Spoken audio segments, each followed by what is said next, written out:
Hey guys, Mr. Barnes here, bringing another math video. This video I'm going to be talking about logarithmic differentiation.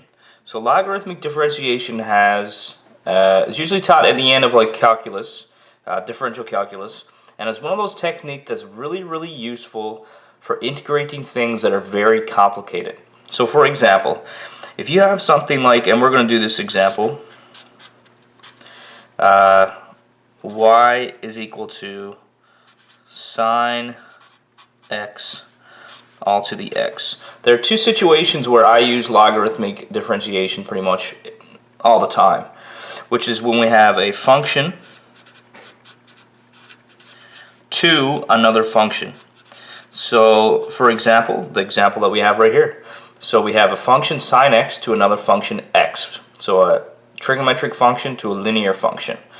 The other example I would use logarithmic differentiation is when you have extremely complicated, I don't know if I call them rational functions. I'll just call them examples where you would have to use the quotient rule and the product rule and the chain rule in one. So I'll give you an example of that shortly, but we'll do this one first. So logarithmic differentiation, the reason why they call it that is because we use our rules of log to be able to simplify this thing. So I don't usually use log, I usually use ln. So the reason why I use ln is because the derivative of ln of x is actually easier than the derivative of log of x. So the derivative of ln of x is 1 over x. So I always use ln. And I would imagine that your calculus teacher probably does that as well. So the first thing we do is we take the ln of both sides. So let's give that a shot. So we go ln of y is equal to ln, and then I'll write this as sine x all to the x.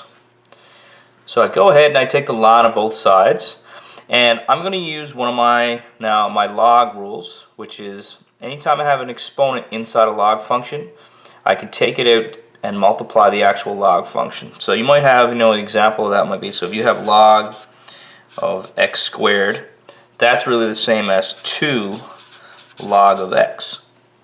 So even though this is a more complicated scenario, my exponent is still x. I'm going to take it to the outside. So then I have ln of y is equal to x ln sine x.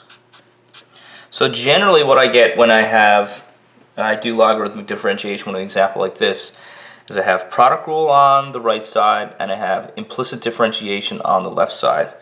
So the derivative of ln of y, so usually I actually write this step. So d over dx ln of y is equal to d over dx. So the reason why I do this step is to show whoever is correcting my paper or my test, I am now taking the derivative.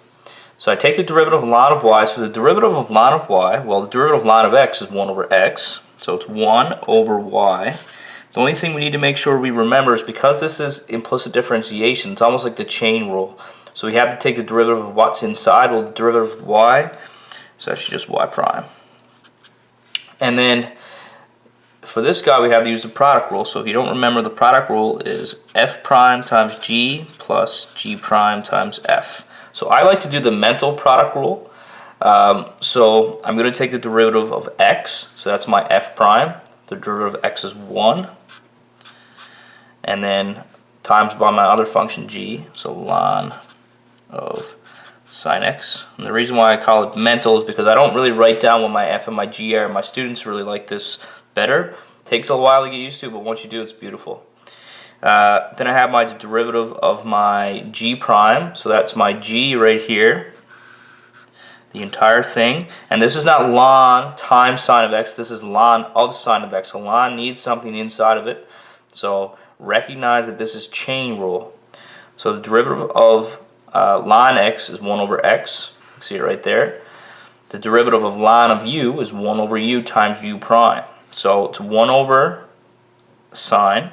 So we have 1 over sine of x times the derivative of sine of x, which is cos of x, times my x from the beginning. So times that x. So that's just my f in my product rule. So then I can sort of simplify this a little bit. So I'm just going to write this as y prime, and what I do with this y is I just multiply both sides by y. So I'm just going to tack that right out front there, and eventually I will get rid of it, but we'll see what I do with it in a second. Now this can't do anything with ln sine of x. I'll just not write the 1. And then cos over sine, well, that's the same as tan of x. Actually, no, it isn't. It's the same as cotan of x. Sine over cos would be tan. And then I'm going to write the x in front because I don't like to leave an x behind a trig function, just a habit. Now, where I know, like normally if we were doing implicit differentiation, we wouldn't really care about leaving a y. But since I know what y is equal to sine x to the x, I will replace that y right there. So I have y prime, so then I'll have sine x to the x, all times my ln sine x plus x cotan x. And there it is. There is my first example of using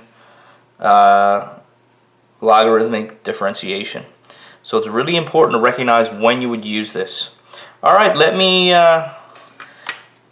stop this video, and I will make another video on the other type. So if you're looking for another scenario where you might use this, just check the description, or you can, there's probably a card or something will pop up. Thank you guys for watching, and I'll see you guys in class.